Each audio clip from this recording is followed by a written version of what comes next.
stage right now. Give it up also from Ohio, Miss Wiley.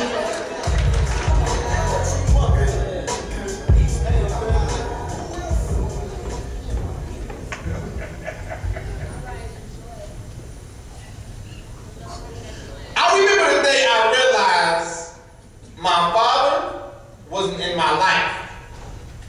And my mother was just my mom. In reality, she was no one's wife. Labeled me as a mistake or an accident back in 1984. But it's crazy how disobedience doesn't stop God from blessing you just a little bit more. And biologically, I realized I was conceived by two, raised by one. The day I realized I was God's son, my dreams have been stopped by none. But I remember taking cold showers in the winter when mom couldn't afford to light the pilot, but despite the flame wasn't lit, things in the house, they remained heated and violent. You always see a family smiling, but that doesn't always mean that there's joy in the house. Oftentimes we clock off and forget to take that mask off. I laugh off the hurt and pain. As a child, I would shake my head as my eyes would water because it was just too much for my brain. So many detours in my life, but God was in the passenger seat, telling me to stay in my lane. They say repeat the same thing over and over, expecting something different is classified as being insane. So sometimes I question my stability and my mental health. I compare my success to my failures and wonder what have I gained. They say count your blessings while I lost count of a million. Because where I'm from, the school systems never thought we'd be able to count that high. I sit back and wonder why as I cry, shake another man's hand, and of course, tell him another lie,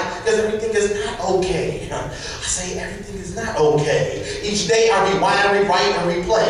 And the day I watched my mother stop breathing and the clock can't move, and I realized that life has no delay. So the moment you stop moving is the moment you start losing. So I never thought about pulling that trigger, slitting my wrist, or dumping them pills down my throat just one bit. I just stand in the face of adversity as life keeps punching, I take another hit.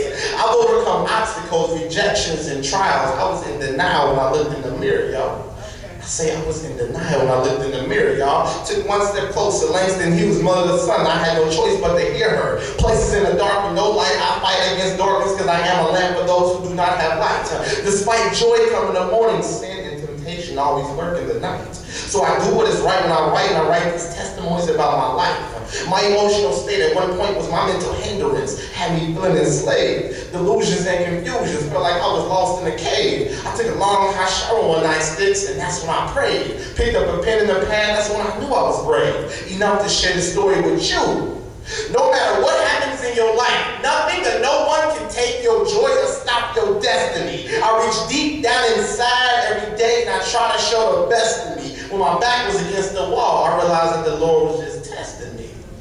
I say, no matter what happens in your life, nothing and no one can take your joy or stop your destiny. I reach deep down inside every day and I try to show the best in me. When my back was against the wall, I realized that the Lord was just testing me. You see, we need to be absent of ourselves and present in the Spirit. And I'm going to preach to the choir because even they need to hear it. If structure is what it takes, kingdom men is what he makes. Disobedience irritates while being Christ-like motivates. You see, when life gave me 100 reasons to frown, I threw it back out when I had 1,000 reasons to smile. It told me that I was God's child and I'm going to be here for a while.